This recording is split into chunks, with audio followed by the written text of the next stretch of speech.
On our main headline, Prime Minister, Head of Government Chief Dr. Joseph Dion is currently in Bamenda, northwest region of Cameroon for a 3-day working visit which kicked off on Thursday, June 3, 2025.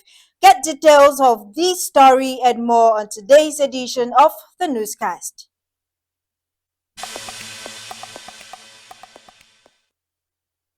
Good evening, ladies and gentlemen, and thanks for joining us on today's edition of the Primetime Newscast on Abakwa Television. We are coming to you live from Bamenda, Cameroon, and at the anchor, my name is Nabe Naivona. As you heard on our lone headline, Prime Minister, Head of Government, Chief Dr. Joseph Dion is currently in Bamenda for a 3-day working visit, which kick-started on the 3rd of July, 2025. Let's get details in this report compiled by a staff lady, Fomi Schneider. Cameroon's Prime Minister, Head of Government, Chief Dr. Joseph Dion has commenced a 3-day official visit to Bamenda, chief town of the Northwest region. His arrival on Thursday, July 3rd, was met with a grand reception at Matazan, where he was welcomed by Northwest Governor Adolphe Lele Lafrique, other government officials, CPDM militants, and a crowd of enthusiastic residents. The warm reception was an avenue for CPDM militants and supporters who were present in their numbers to proclaim their allegiance to the party. Amongst the raison d'etre for his coming, the Prime Minister has this July 4th chaired the 7th Steering Committee meeting of the Presidential Plan for the Reconstruction and Development of the Northwest and Southwest regions that took place at the Congress Hall here in Bamenda. On behalf of the Head of State, I will also hand over agricultural equipment to the working populations of the Northwest region. With this donation, among others, I would like to reiterate to the people of the Northwest the special place they hold in the heart of the President of the Republic, His Excellency Paul Biya, who continuously demonstrates his attention to the plight of the populations. The sessions focused on reviewing and assessing several projects, including the 365 kilometers Bamenda Ring Road.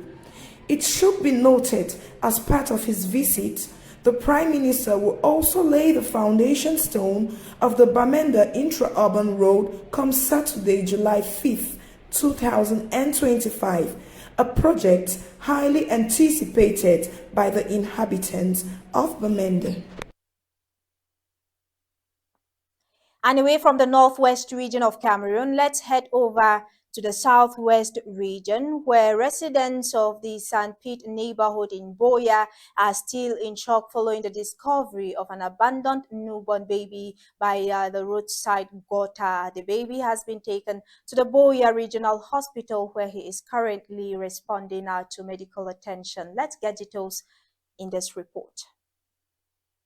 This newborn baby was found abandoned in the Sampit neighborhood in Boya on July 2, 2025 by the local population. According to local reports, the child was found wrapped in a towel, put in a market bag and left near a gutter at the neighborhood. Upon discovery, the residents of Quarter 7 in the area quickly rushed the baby to the Boya Regional Hospital for immediate medical attention. Reports suggest that the baby was abandoned shortly after being put to birth, given that he was found still having fresh blood on his body and the umbilical cord was still uncut. The baby is currently receiving treatment at the hospital, while investigations are ongoing to trace and apprehend those responsible for the act. It should be noted that cases of the abandonment of newborns are increasingly common in towns across the country,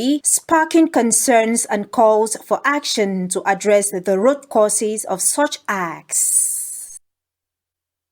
And now let's head over to the far north region of Cameroon, where there was heavy gunfire the night of July 3, 2025, as Cameroonian armed forces engaged the Boko Haram fighters in a gun battle that resulted in some casualties. The incident occurred near Fima, where the Boko Haram militants attempted to infiltrate and cause destruction. However, unknown to them, they ran into the base of Cameroon's Rapid Intervention Battalion B that was based in that area. The soldiers responded swiftly and neutralized the threat, killing a couple of Boko Haram militants. A couple of things were seized, amongst which there were ammunition and drugs, among others. If you are just joining us, you are on to the primetime newscast on Abakwa Television. And now let's travel out of the country. Sierra Leone's president, who took over the chairmanship of ECOWAS on the 21st of June 2025, has chaired a meeting during which he made known his intentions to prioritize constitutional order within the organization. Let's get details in this report done for us by staff lady Gashi Sharon. Sierra Leone's President Julius Madawoni, who took up the ECOWAS chair on 21st of June 2025, stated that his agenda is restoring constitutional order and deepening democracy. While the three countries, Mali, Niger, and Burkina Faso, have withdrawn from the bloc, ECOWAS's fundamental position is that military regimes are illegitimate and must return to civil rule. Even after their withdrawal, ECOWAS, through his former and present leadership, has communicated that they wish to maintain the lines of dialogue, open an open door to their potential return, but continue on the principle of constitutional rule. In August 2024, President Bio visited Burkina Faso and had an audience with Captain Ibrahim Traoré. In this meeting, President Bio welcomed the opportunity to hear firsthand of the situation in the Sahel and emphasized that there was a necessity for mutual trust and respect, and opened honest dialogue to resolve disputes. He also added that it was important for all concerned to get to know the issues in depth. This was a diplomatic overture and not an endorsement of the coup. Sierra Leone was then presiding at the UN Security Council and a member of the African Union's Peace and Security Council. And this gave Bio a vested interest in finding out the local dynamics. And still in news out of the country, let's visit the entertainment industry in Nigeria, where in a devastating turn of event, Nigerian TikTok content creators Pella and Jarvis are hit with a heartbreaking reality after a medical test result revealed that they are incompatible. Staff lady Meniam Sibel tells us more. The couple, known for their engaging online presence, received the news shortly after leaving the hospital, prompting Pella, whose real name is Habib Hasmat, to break down in tears. Both Pella and Jarvis, also known as Amadou Elizabeth, are classified as AS, which poses a risk of having children with sickle cell disease. This revelation may force them to reconsider their relationship. Pella shared an emotional post about the situation but later deleted it. As a reminder to others in relationships, Jarvis emphasized the importance of knowing your partner's genotype early on to prevent as a reminder to others in relationships, Jarvis emphasized the importance of knowing your partner's genotype early on to prevent investing years only to face such painful decisions.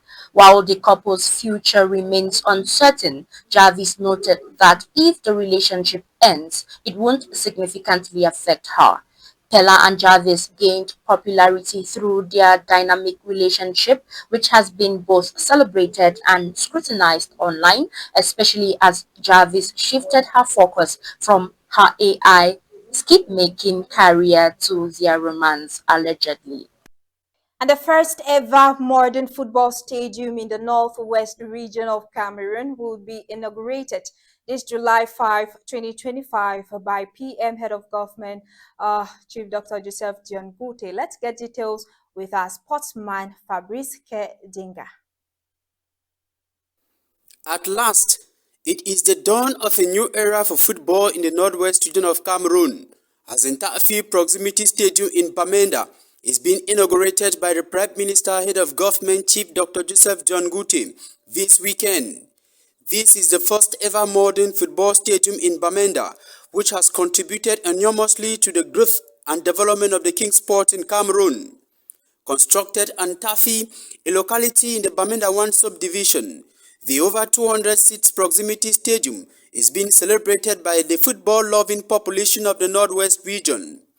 It should be noted that the project was sponsored with funds from the presidential plan for the reconstruction and development of the Northwest and Southwest region in collaboration with the United Nations Development Programme. The Ntafi Proximity Stadium constitutes of a dressing room, a tribune, a parking lot, a fence, and a synthetic turf of international dimension. In the past 4 years, we record that 80 clubs in the Northwest region have been playing home matches far away from home in towns like Bafoussam and Buda. This has, however, affected the club's revenue and fans who could not watch their darling team at the comfort of their homes. After Saturday's official commissioning by the Head of Government, Prime Minister Chief Dr. Joseph John Gute, matches will no longer be played on sandy pitches in Bamenda, but all Elite 1, 2 and Regional League games will be played in a modern stadium as Ntafi will become the new football temple in Bamenda. And that sports report ends today's edition of the Primetime Newscast on Abakwa Television. Thanks for watching, ladies and gentlemen. Contributions came in from the entire news desk of Abakwa Television. The news was produced by David Bautrek and coordinated and supervised by the station's director, King Wills. At the anchor, I am Nabe Naivona, thanking you for watching and urging you to stay in the company of more programs on Abakwa Television. We will be back next week with what's making news within and beyond the country. Meantime, happy weekend.